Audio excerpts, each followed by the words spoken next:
ఎలాగనగా పరలోక రాజము ఒక ఇంటి యజమానుని పోలియున్నది.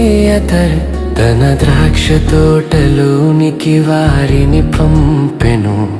తరువాత అతడు దాదాపు 9 గంటలకు వెళ్ళి సంత వీధిలో ఊరక నిలిచియున్న మరికొందరిని చూచి, మీరును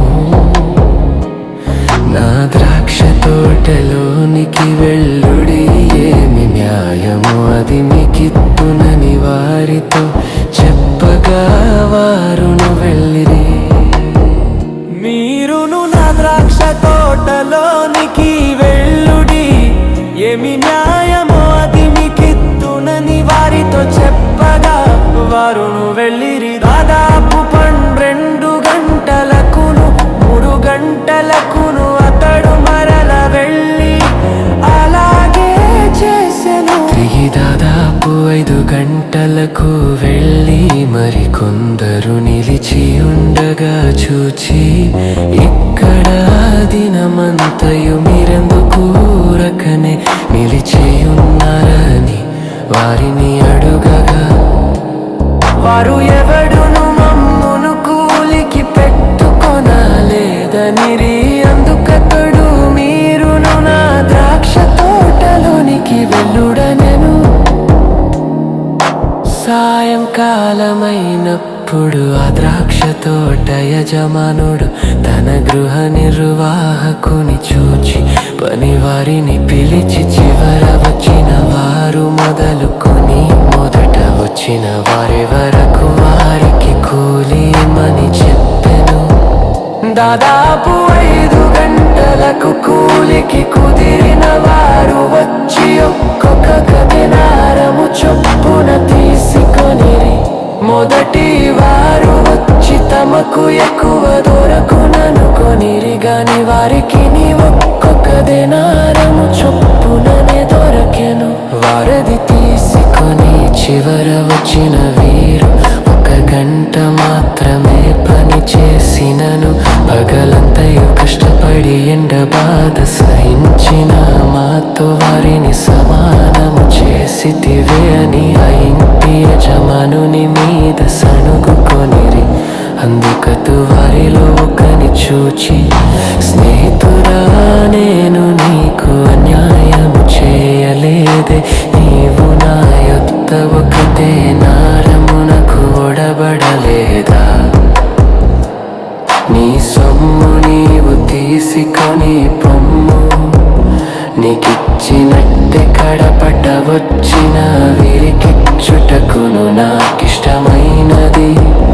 నాకిష్టము వచ్చినట్టు నా సొంత సొమ్ముతో చేయుట న్యాయము కాదా?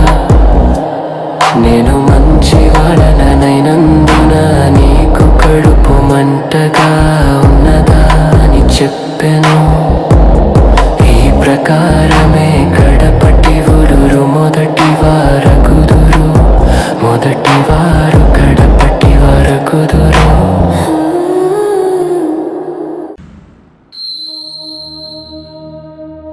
యేసు యెరూషలేమునకు వెళ్ళనయ్యున్నప్పుడు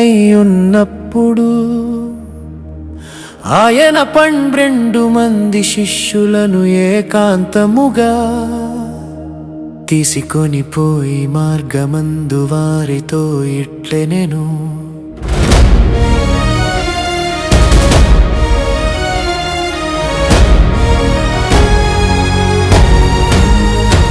ఇదిగో యెరూషలేమునకు వెళ్ళుచున్నాము.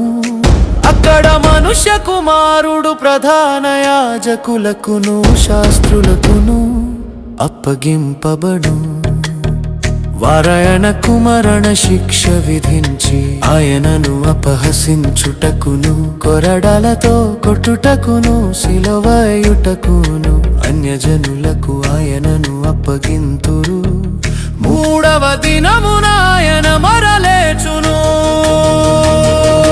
అప్పుడు జెబెదయి కుమారుల తల్లి తన కుమారులతో ఆయన యొద్దకు వచ్చి నమస్కారము చేసి ఒక మనవి చేయబోగా, నీవేమి కోరుచున్నావని ఆయన అడిగేను. అందుకమే నీ రాజ్యమందు ఈయన ఇద్దరు కుమారులలోకడు నీ కుడి వైపునను ఒకడు, నీ కుడి వైపునను ఒకడు, నీ ఎడమ వైపునను కూర్చుండ సెలవిమ్మని ఆయనతో అనెను.